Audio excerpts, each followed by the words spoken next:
Shalom, selamat pagi. Salam berjumpa kembali dalam Renungan Harian Toraya edisi Minggu tanggal 18 Agustus 2024. Sebelum kita membaca firman Tuhan, mari kita berdoa terlebih dahulu. Kita berdoa. Bapa di surga, kami bersyukur kepadamu pada pagi hari ini ya Tuhan. Kami akan mau membaca bahkan merenungkan sebagian daripada firman-Mu. Berkati kami semua ya Tuhan untuk mau mendengarkannya, agar firman-Mu ini boleh kami berlakukan dalam setiap langkah kehidupan kami. Terima kasih Bapa di surga, haleluya, amin. Pembacaan kita pada pagi hari ini terdapat dalam Mazmur 101 ayat pertama hingga ayatnya yang ke-8. Firman Tuhan berbunyi demikian. Seorang raja bernasar, Mazmur Daud. Aku hendak menyanyikan kasih setia dan hukum. Aku hendak bermazmur bagimu ya Tuhan. Aku hendak memperhatikan hidup yang tidak bercela. Bilakah engkau datang kepadaku, aku hendak hidup dalam ketulusan hatiku. Di dalam rumahku, tiada kutaruh di depan mataku perkara dursila. Perbuatan murtad aku benci, itu tak akan melekat padaku. Hati yang bengkok akan menjauh daripadaku. Kejahatan aku tidak mau tahu. Orang yang sembunyi-sembunyi mengumpat temannya, dia akan kubinasakan. Orang yang sombong dan tinggi hati aku tidak suka. Mataku tertuju kepada orang-orang yang setiawan di negeri, supaya mereka diam bersama-sama dengan aku. Orang yang hidup dengan cara yang tak bercela akan melayani aku. Orang yang melakukan tipu daya tidak akan diam di dalam rumahku.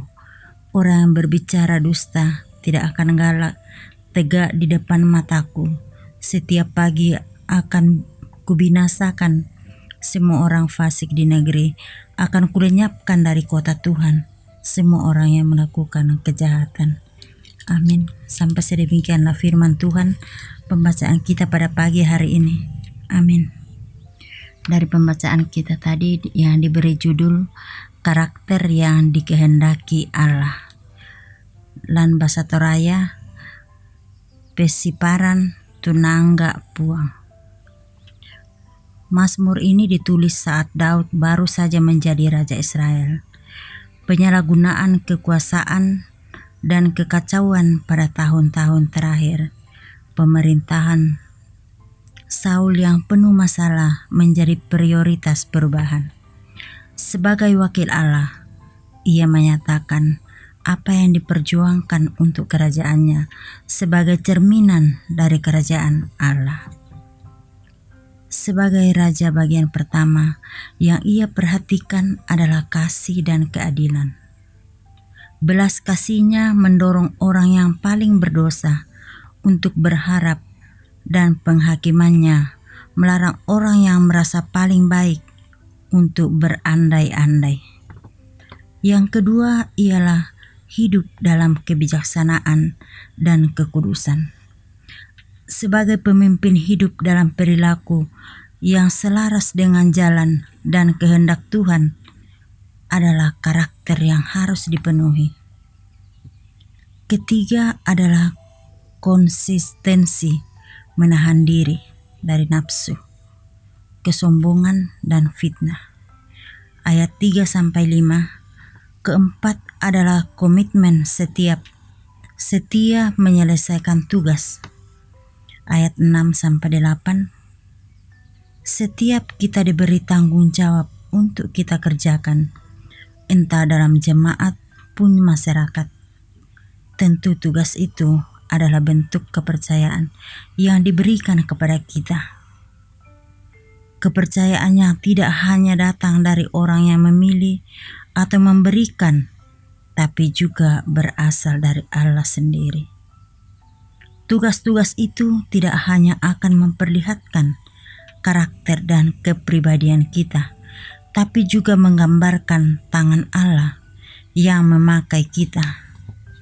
Karena itu, 4 karakter di dalam perikop ini akan menjadi karakter kita dalam memimpin dan melaksanakan tugas dan tanggung jawab yang diberikan kepada kita.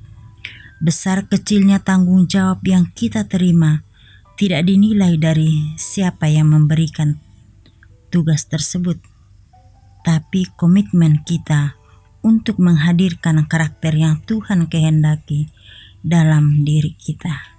Amin. Mari kita berdoa.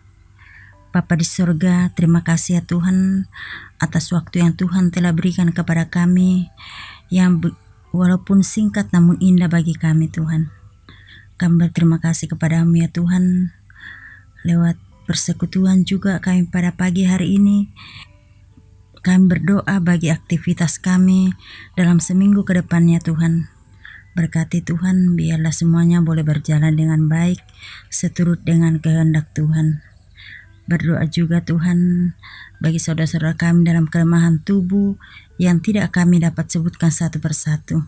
Olehnya itu kiranya Tuhan melawat mereka satu persatu di dalam kelemahan tubuh ya Tuhan. Berikan kesehatan yang baik, berikan pemulihan yang baik Tuhan. Biarlah semuanya itu boleh kembali sehat.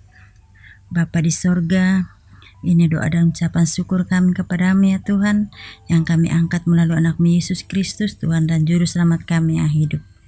Amin. Demikianlah renungan harian Toraya kita pada pagi hari ini.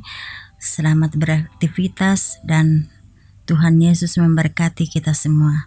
Shalom. Amin.